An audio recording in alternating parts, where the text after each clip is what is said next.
Our next adventure begins. We are in Spain. We're here in Madrid for a week and then off to Barcelona. I'm excited. It's time for the big bus Madrid tour. Hop on, hop off. Hi, if you've watched any of our videos, you know that we like to do the hop on, hop off tours. We are in Madrid and we're doing just a 24-hour one today because we're only have a week's time. The weather's kind of yucky and rainy out, but Carrie's all set. She got a little blanket, she's got her down jacket. When it's windy, I do like this. Don't put it on your head. I will. When it's windy and cold, I do like this. And I look ridiculous. And I try not to do too many videos with everything like that. So we're going to explore Madrid this morning and try to find some of the sites that we want to see. That's why we use the hop on, hop off to go ahead and plan our week out so we can see some of the exciting things here in Madrid.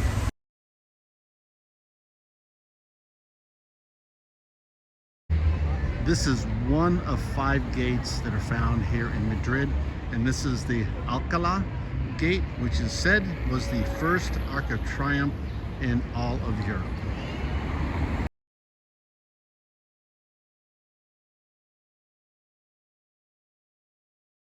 Let's walk through El Retiro Park.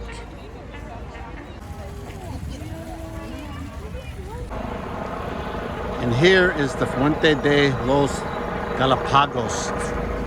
This one here is Fuente de la Alachofa. Kind of a bummer. Obviously this is under construction. You got to have maintenance, but this is the Fountain of the Fallen Angel, and I encourage you to sort of look up the history of it. It's kind of interesting. If I understood it correctly, at this point you're 665 meters above sea level, and this an additional meter, which makes it 666, and you can take it from there. So in Retiro Park, you can come out here. You can get these little rowboats if you want to sort of enjoy some day. Not something I would do, but what's really cool is just across the way is the monument to Alfonso the 12th. What a beautiful structure. We're gonna walk over there and get a closer look.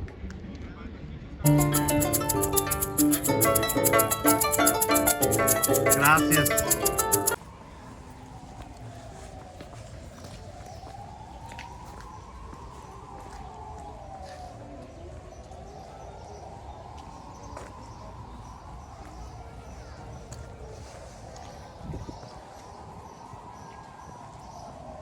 I mean, just love it. This is, I mean, you could just be here. You could sit out here all day and just hang out, you know, at the pond. You could sit out here, have lunch, have a drink, you know, enjoy. I mean, absolutely perfect weather today. So I'm glad I got out here today to show you what we're enjoying about Madrid. All right, so one of the stops that's an absolute must in Retiro Park is Crystal Palace. Right now, you're not able to get inside. They're doing some work in there, which is kind of a bummer, but just being on the outside of it is just absolutely picturesque.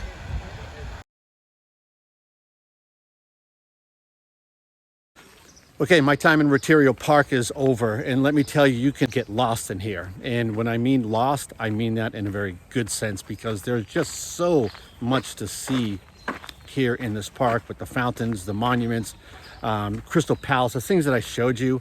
You can go to a cafe, get yourself a coffee, a tapa, a beer, and take a lunch out here, sit on a bench, all kinds of pathways. I'll tell you, come to Retiro Park. This needs to be one of the stops if you're here in Madrid. Well, the Temple of Dibat is an ancient Nubian temple that was dismantled as part of the international campaign to save the monuments of Nubia and rebuilt here in the center of Madrid. This is a place that has to be one of the stops that you make.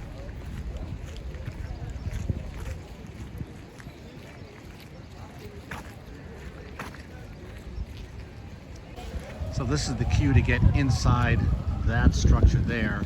And the last set of people that lived in was only 7. So I don't know, I'm not gonna do it. I'm not gonna wait that long to get in there. But if it's something you wanna do, go ahead and check it out. Just absolutely love walking through the city here. Madrid is so beautiful. The architecture of all these buildings are just amazing, so unique, side by side. They're such different. You have new, you have old, everything's sort of put together. It's just an amazing city to walk through. I mean, just look at that building.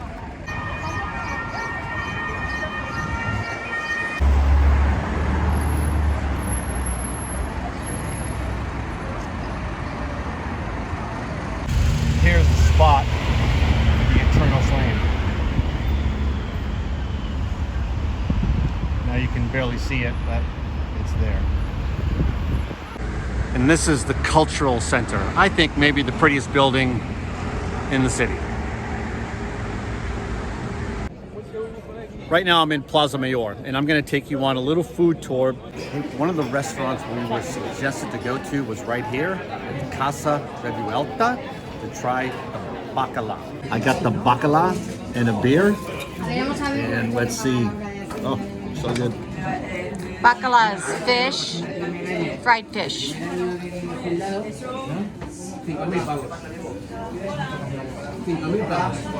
That is absolutely amazing. A little on the salty side, but wow, that is really fresh. That's really good.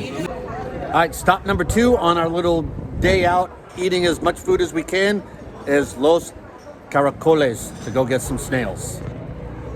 You can get these snails, and I had to try it. So, toothpick.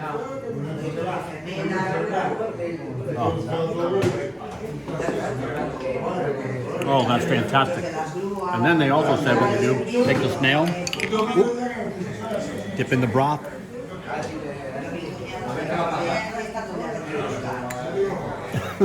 I got it dripping all over me. Not only and a beer to wash it down. So Los Caracoles is a place. Our third and final stop is at Casa del Abuelo to go ahead and try some of the fabulous shrimp.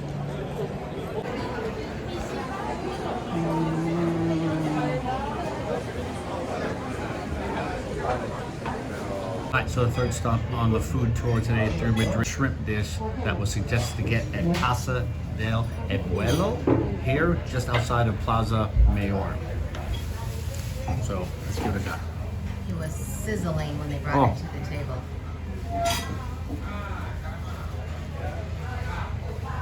Very strong garlic taste. Maybe a little too much garlic, but it's a wonderful dish. I think you'll enjoy it. So we saw this place online as well, Tabir La Concha, to come in and have some vermouth.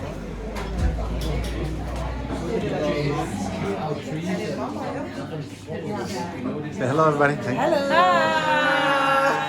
Hi. Say hello. Hi. Okay, thank you.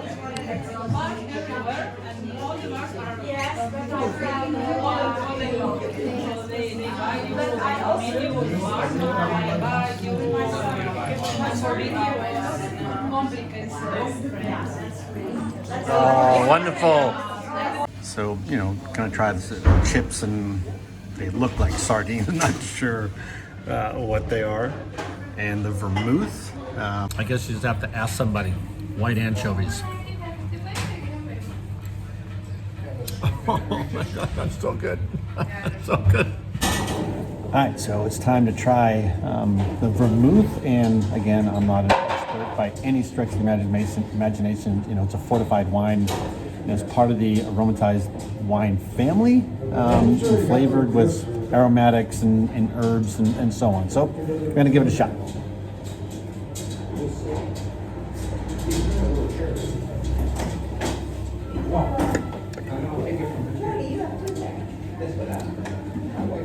Wow, it's kind of sweet, you know, and I like it. I'm not sure I can drink it all the time, you know, but kind of cool, a little different. So appreciate the tip on coming here to try a little bit of vermouth. So one of the things we decided to do was called a free walking tour in parts of Madrid. You can see right in front of me is Alexander, our guide. It's called free walking tour, but you're tipping him at the end based on how you think he did during the tour. And what's kind of cool is we have people from Germany, Australia, Israel, and the United States on this tour, which makes it kind of cool. In Puerta del Sol, you can see this sun here, and each one of these rays points to a different place in Spain. It's a myth. Okay, that's a good one. So if you're wanting to find what direction something's at, the rays tell you which way they are. It's kind of cool. So while we have a tooth fairy, here in, I'm not going to say Spain, but at least in Madrid, their tooth fairy is a mouse. And here's his little door.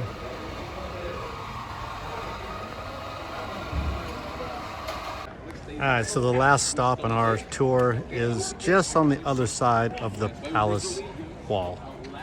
All right, so the last thing we're doing today is a flamenco dance here at Essentials, and it's something that we both really wanted to do, so we're looking forward to seeing a great show tonight.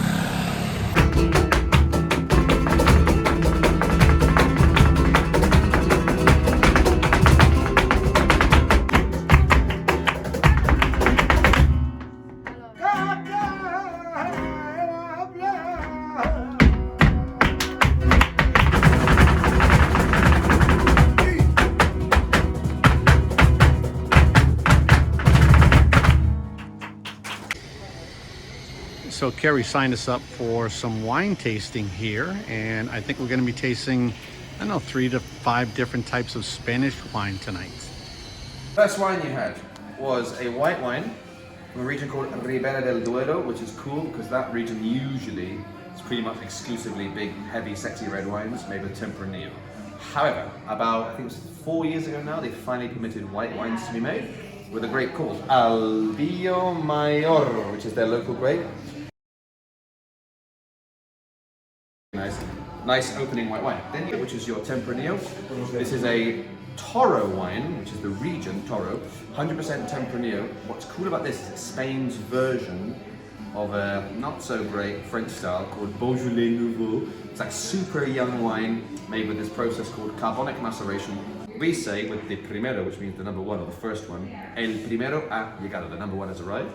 But it's a super juicy, easy drinking porch pounder style of red wine.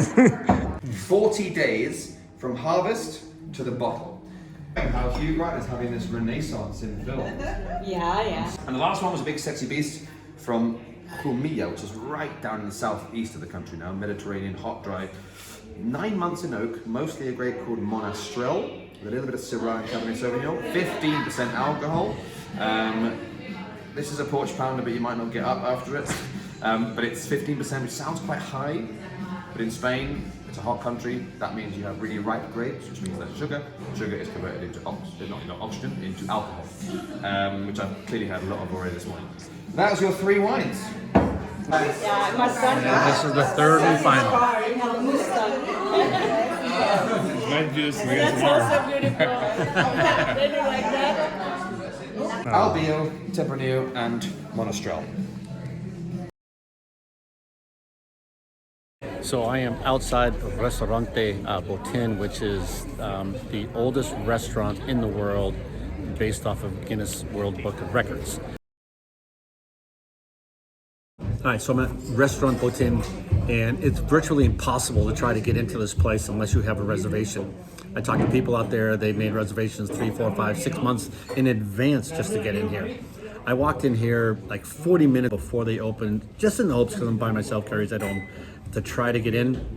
And there was a lady in front of me where her and her husband were trying to get in or change the reservation, and the gentleman there said no. And so I'm kind of like, oh man, well, if they can't get in, I can't get in. We both start walking out together. The maitre d' kind of points at me, goes, wait. She got outside the door, he waves me back over, and he goes, what's your name? So I get in at 1 o'clock. It's the Purcell luck. Totally stoked and gonna eat here at the oldest restaurant in the world. Pretty excited.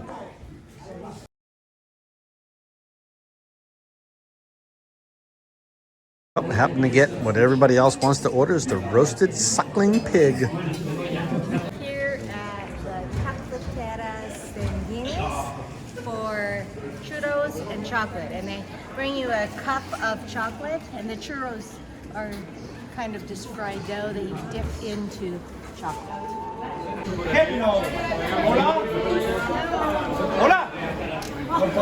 Taste the churro and the chocolate. So Yeah. dipping it in.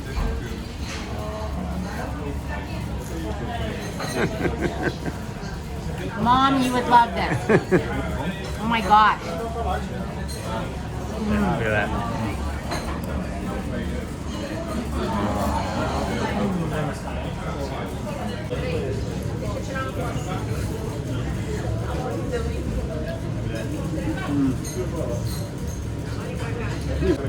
Real dark chocolate.